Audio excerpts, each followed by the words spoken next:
성경의 숲을 걷다. 오늘은 민수기 14장입니다. 12명의 정탐꾼들이 40일 동안 가나안 땅을 돌아보고 와서 제출한 보고서 내용은 이러했습니다.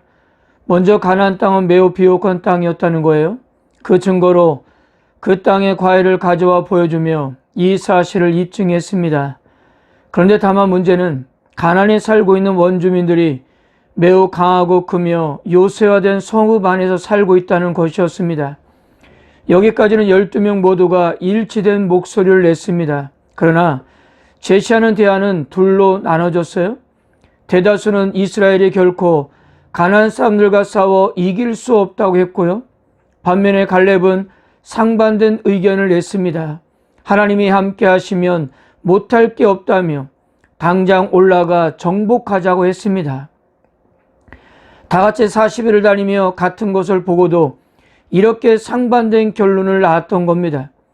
마치 이것은 골리앗을 대하는 사울과 다윗의 입장을 보는 듯해요. 사울에게 골리앗은 상대하기가 너무 크고 무서운 존재였습니다. 그러나 반면에 다윗에게 골리앗은 너무 커서 맞출 수밖에 없는 관역에 불과했던 겁니다. 그렇다면 이 두 가지의 상반된 보고에 이스라엘 백성들은 어느 쪽을 택할 것인가 하는 겁니다. 물론 결론은 뻔했습니다. 정탐꾼들의 현실적이지만 비관적인 보고는 백성들 사이에 큰 동요를 일으켰습니다. 그리고 여호와 하나님을 원망하기 시작했어요. 민수 기자도 이스라엘 모든 사람들이 반역에 동참했음을 강조하기 위해서 온 회중 이스라엘 자손이 다라는 그런 표현을 이렇게 썼던 겁니다. 또한 이들이 얼마나 심하게 하나님을 원망했는가도 드러내기 위해서 사람들의 울부짖음을 4가지로 표현했습니다. 소리를 높여 부르짖으며 통곡하였더라, 원망하며 라는 등등의 표현으로 그들이 얼마나 낙심하고 원망했는가를 이렇게 말씀해주고 있습니다. 급기야 그들은 새로운 지휘자를 세워 다시 애굽으로 돌아가자고까지 했고요. 이것은 결국 지금까지의 하나님의 구원 역사를 정면으로 모독하는 것이었습니다.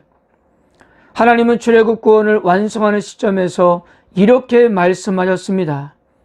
모세가 백성에 이르되 너희는 두려워하지 말고 가만히 서서 여호와께서 오늘 너희를 위하여 행하시는 구원을 보라.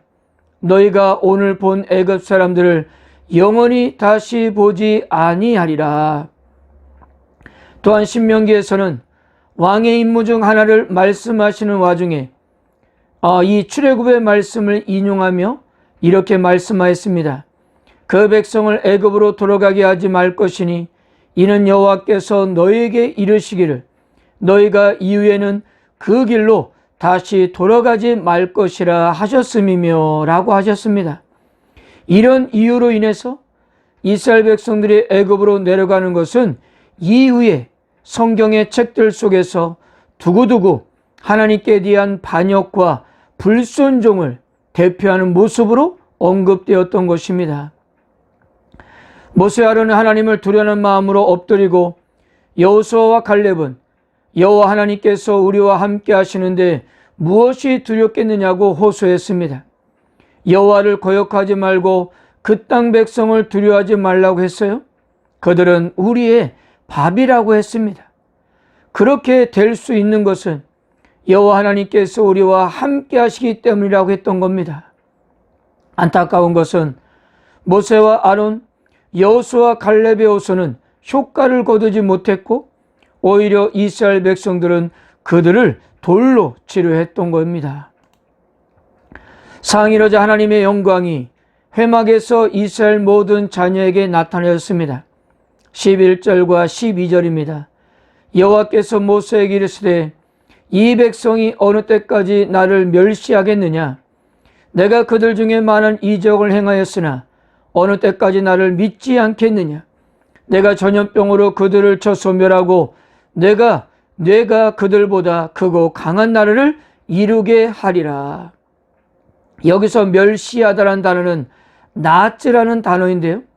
구약 성경에서 총 24회가 사용되고 모세오경에서도 5번이 등장합니다.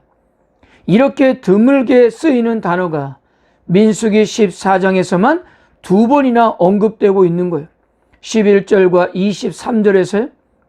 이렇게 사용되고 있는 것은 하나님께서 이 사건을 통해서 얼마나 진노하고 계신가를 이렇게 보여주고 있는 거였습니다. 모세는 금송아지 사건 때와 같이 다시금 간절하게 하나님께 기도했습니다.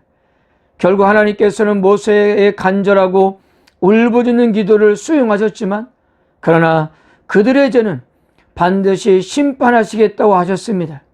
22절 23절입니다.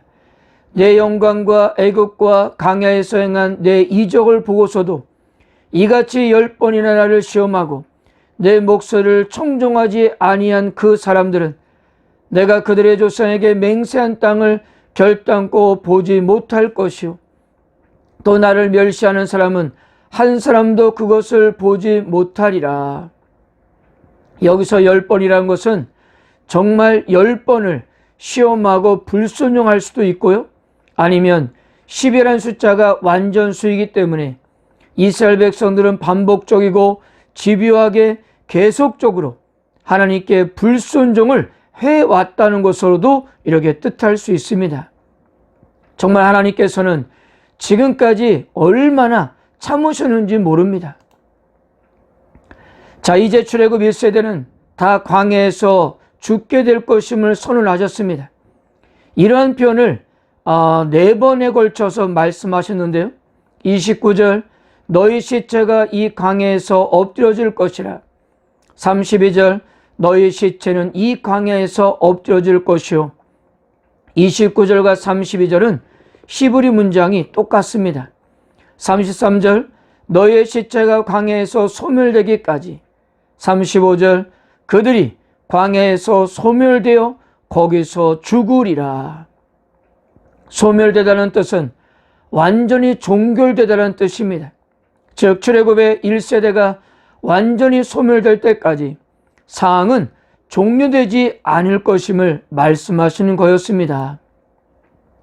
33절과 34절도 이렇게 말씀합니다.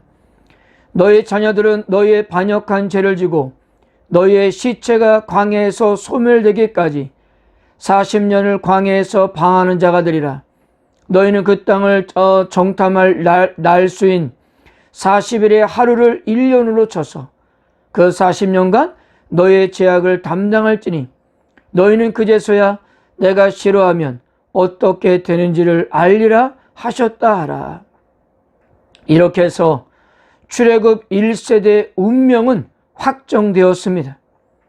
뒤늦게 말씀에 순종하겠다고 하면서 가나안 땅으로 올라갔던 이스라엘 백성들의 해프닝은 오히려 하나님을 또 한 번 거역하는 일이었던 것입니다. 자, 하나님께서는 출애굽 1세대에 대한 심판을 말씀하면서 중간중간에 갈렙과 여호수아에 대해서도 계속적으로 언급하셨습니다. 특히 24절에서 이렇게 말씀하셨습니다.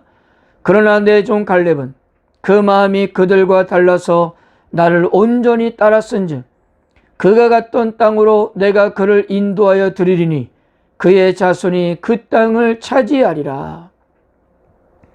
갈렙을 당신의 종이라고 인정하셨고요. 무엇보다도 그 마음이 그들과 달랐다고 했습니다. 이것을 직역하면 다른 영이 그와 함께 있다는 뜻입니다. 그렇게 제대로 된 하나님의 뜻을 따를 수 있었던 것은 그 안에 있는 영이 달랐기 때문이었습니다. 그래서 모든 백성들이 노라고 할 때 그는 예스라고 할 수 있었던 용기와 믿음은 그만이 지닌 그의 백성들과는 다른 영에서 비롯되었던 것입니다. 그래서 그는 백성들이 볼 수 없는 것을 보았고 백성들이 보는 것을 초월해서 다른 것을 볼 수 있었던 겁니다. 여러분, 이것이 비전이고 믿음이 아니겠습니까? 갈렙은 이 믿음으로 하나님을 온전히 따랐습니다. 그는 하나님이 그에게 주신 믿음을 어디에 사용해야 하는지에 대해서 정확하게 알고 있었던 사람이었던 거예요. 그는 이 믿음을 사용해서 오직 하나님만 바라보며 하나님만 따랐던 그런 사람이었던 것입니다. 사랑하는 성도 여러분, 우리는 종종 신앙생활 하다가 조금만 어려운 시련이 오면 견디지 못하고 마치 돌밭에 뿌려진 씨앗처럼 하나님에 대한 신뢰를 포기하는 경우들이 얼마나 많았습니까? 이것도 안 되고 저것도 할 수 없다면서 얼마나 절망을 했습니까?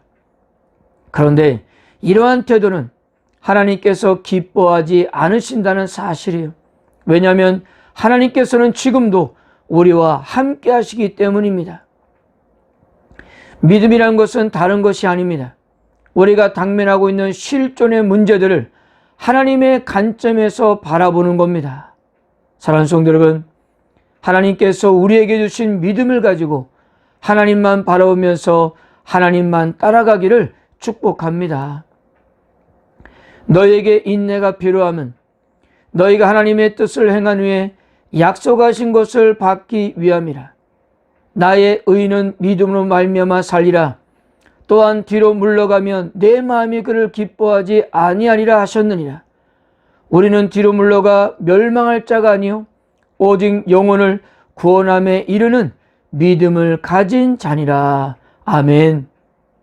오늘도 흔들리지 않는 믿음으로 어떤 상황에서도 하나님을 믿고 신뢰하시기를 주님의 이름으로 축복합니다.